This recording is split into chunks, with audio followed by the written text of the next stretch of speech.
Le notebook qu'on va utiliser s'appelle Exécution Moteur CUDA. Voilà, donc il se trouve dans le répertoire Optimisation TensorRT sur mon GitHub. Et l'objectif, donc c'est celui-ci, l'objectif de ce notebook est d'apprendre à utiliser un modèle TensorRT qui a été optimisé. Et nous allons voir comment on fait pour exécuter un tel modèle avec CUDA. Donc la première chose à faire, ça va être d'appeler les librairies dont on va avoir besoin. Donc on retrouve les librairies habituelles, hein, rien de nouveau ici. Et puis au fur et à mesure, on va découvrir des nouvelles librairies, en particulier la librairie CUDA qui est utilisée pour jouer avec le GPU. Et du coup, en fait, si on veut utiliser le moteur qu'on a créé précédemment, eh bien, il faut tout d'abord instancier ce qu'on appelle un runtime. Et ensuite, on va devoir créer un contexte. Mais avant ça, on va créer une classe qui va nous permettre de loguer des informations, donc d'imprimer des informations au fur et à mesure du déroulement du processus. Donc pour ça, en fait, on va hériter une classe de la librairie TensorRT, donc en particulier de la classe eLogger, et on va tout simplement récupérer les informations qui sont transférées à cette classe-là et les imprimer. Donc là, en fait, je vais juste définir une classe qui va me permettre de loguer les informations. Ensuite, à partir de la librairie TensorRT, on va venir créer un runtime, donc un environnement de travail qui va prendre en paramètre le fameux logger qu'on aura instancié précédemment. Donc ici, on crée notre runtime avec le logger qu'on a instancié précédemment. Et ensuite, on va venir ouvrir, grâce à ce fameux runtime qu'on a mis en place, on va venir ouvrir le modèle qu'on a sauvegardé précédemment. Donc moi, je l'ai appelé meilleur modèle Colab FP16. Donc je vais venir ouvrir ce modèle-là et le désérialiser avec ce fameux runtime. Voilà. Donc je vais exécuter ça. Et du coup, voilà, la fameuse classe de log qu'on a créée nous permet de visualiser les différents messages d'information qui sont donnés. Une fois que notre runtime est mis en place et qu'on a chargé notre modèle, on va avoir besoin de mettre en place ce qu'on appelle un contexte qui va nous permettre d'exécuter le modèle. Et il va nous permettre également d'allouer une certaine quantité de mémoire en- dans la mémoire GPU pour exécuter le modèle, pour lire et écrire les informations. Et donc du coup, pour faire ça, eh bien, on va tout simplement appeler la fonction createExecutionContext qui est dans notre engine. Et donc là, dans ma variable contexte, eh bien, je récupère ce fameux contexte. Et puis j'ai des informations sur la taille disponible, etc., etc. Alors, donc là, on a notre contexte qui est prêt et qui sera utilisé pour lancer l'exécution de notre moteur. Donc maintenant, on va voir comment on va jouer avec les entrées-sorties de notre moteur, hein, parce que ce qu'il va falloir faire, en fait, c'est que notre contexte récupère les informations à traiter, les traite à l'aide de notre modèle, et nous retransfère l'information. Et en fait, tous les calculs vont être exécutés en mémoire GPU. Donc je vais vous montrer un petit schéma que j'ai fait pour expliquer ça. Voilà, c'est ce schéma-là. Donc l'idée est celle-ci. Les calculs qui vont être réalisés avec notre modèle optimisé vont être réalisés dans le GPU.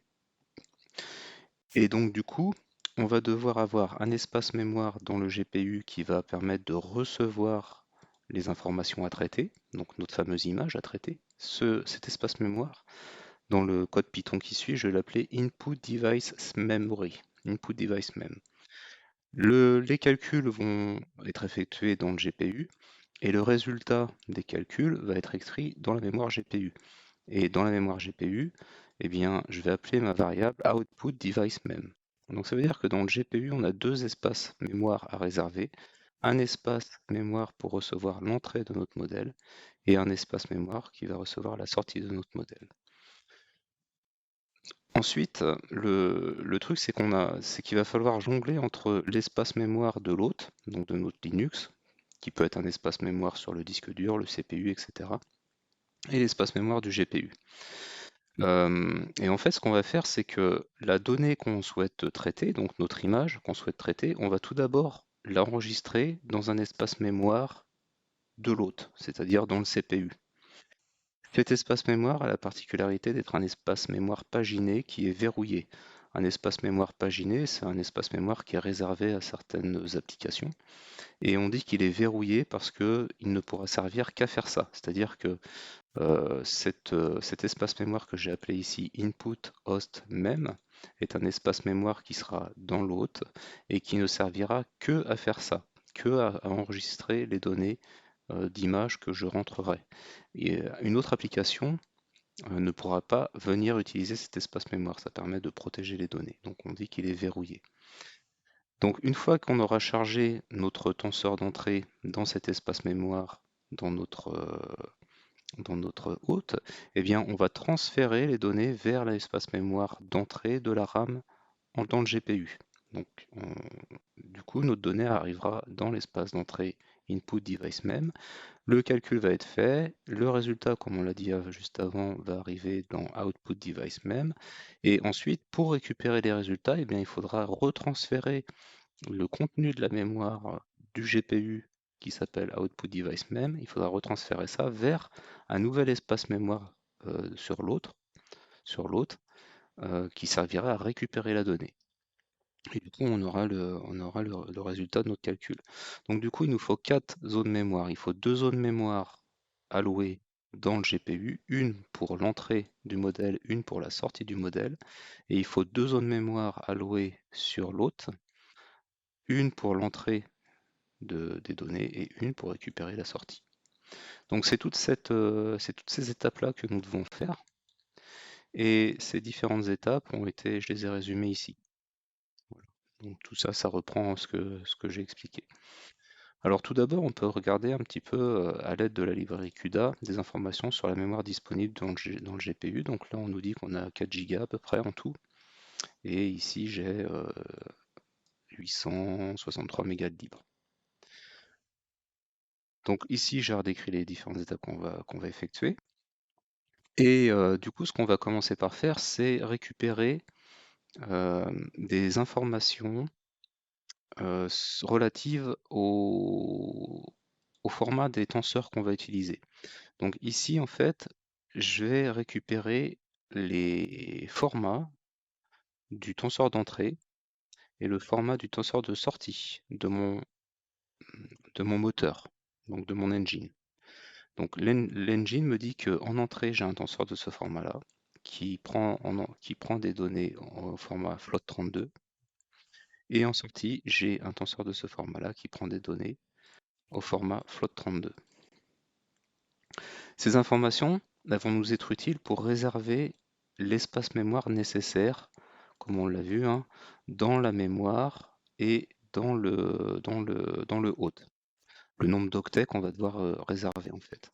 Et du coup, pour calculer l'espace mémoire, la dimension de l'entrée et de la sortie que l'on doit réserver, eh bien, on va appeler une fonction qui est disponible dans la fonction volume de la librairie TensorRT. Et en fait, en passant comme argument les formats des tenseurs d'entrée, ainsi que le batch size, ici, eh bien, je vais récupérer la dimension dont j'ai besoin pour mon tenseur d'entrée. Et pareil, en passant le format du tenseur de sortie, je vais récupérer la dimension dont j'ai besoin pour le tenseur de sortie. Donc ça, en fait, ça représente la dimension qu'il me faut que je prenne en mémoire pour stocker mes informations.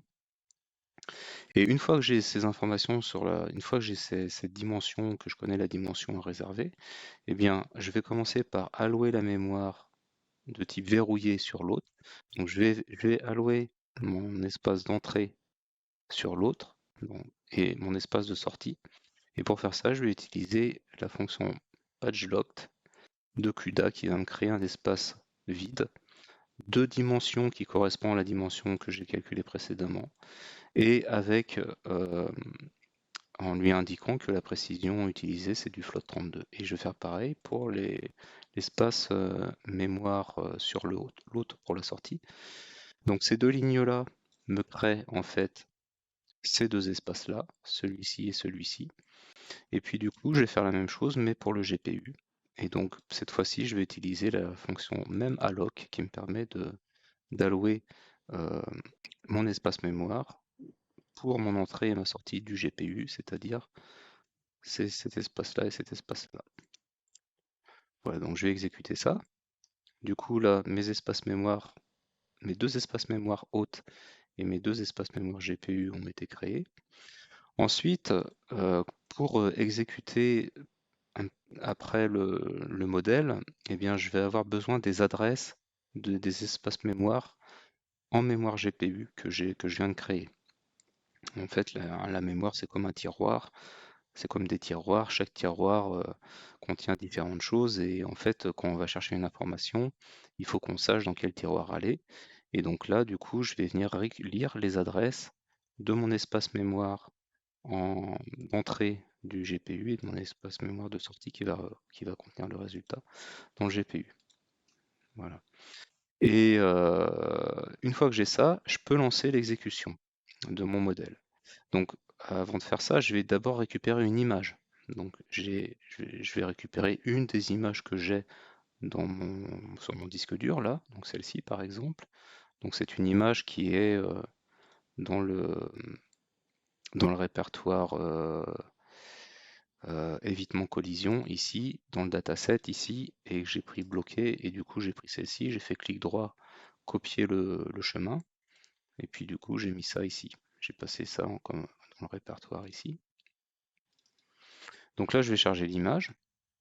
C'est cette image-là qui est prise. Cette image, je vais la convertir en tenseur à l'aide de la librairie. Donc pour charger l'image, je vais utiliser la fonction load image, pardon, de la librairie Keras Preprocessing Image. Et là, je vais utiliser la librairie image2array, enfin la fonction image2array, pour convertir cette image-là en un tenseur et de format. Du coup, mon tenseur, il a donc le format 224 par 3. Du coup, dans ma variable image, eh bien, j'ai mon tenseur de données. Cette variable-là, il faut que je la transfère dans mon espace mémoire d'entrée ici. Donc là, j'ai mon tenseur d'image. Et maintenant, il faut que je transfère ça ici. Pour faire ce transfert-là, je vais utiliser la fonction copy_to de NumPy. Et du coup, en fait, cette ligne-là va me copier les données qui sont stockées, va me copier les données qui sont stockées dans l'image. Et la fonction Ravel me dit qu'on va aplatir les données, c'est-à-dire que mon image est un tenseur 224 par 224 par 3, et quand j'appelle la fonction Ravel, ici, en fait, je vais aplatir mes données. Donc je vais retrouver une suite, je vais retrouver un tenseur de dimension 1. Et ces données-là, donc mon image, les données de mon image, vont être recopiées à cette adresse-là dans l'input host memory, donc dans l'espace mémoire d'entrée de mon hôte. Voilà. Donc je vais exécuter ça. Du coup, maintenant, dans mon espace d'entrée sur l'autre, eh bien, j'ai mon image.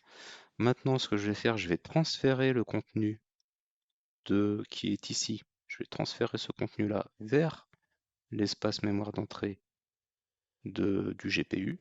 Pour faire ça, je vais utiliser la fonction memCopy hashtod, donc qui prend en paramètre l'adresse initiale de l'hôte, donc l'adresse source de l'hôte, et l'adresse destination en mémoire GPU.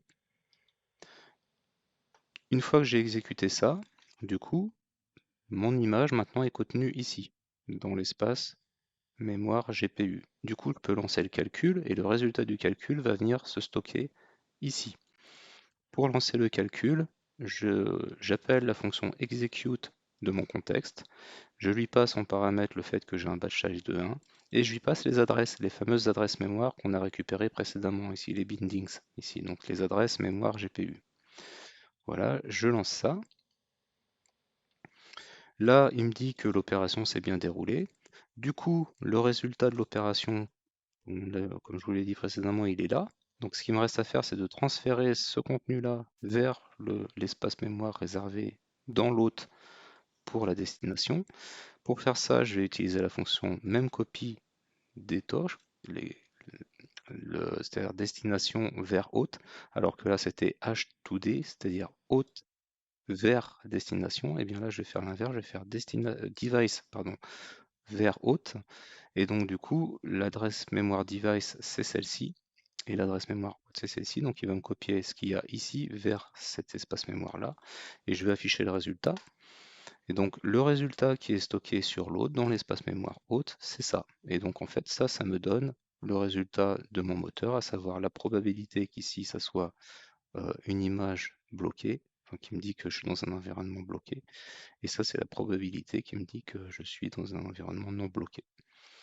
Voilà, donc en fait, quand on veut, voilà les différentes étapes à suivre pour utiliser le modèle TensorRT.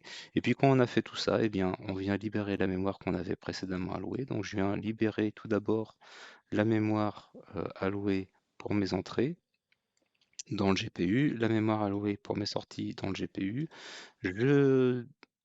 J'efface les allocations dans l'autre, et puis j'efface mon engine et mon contexte.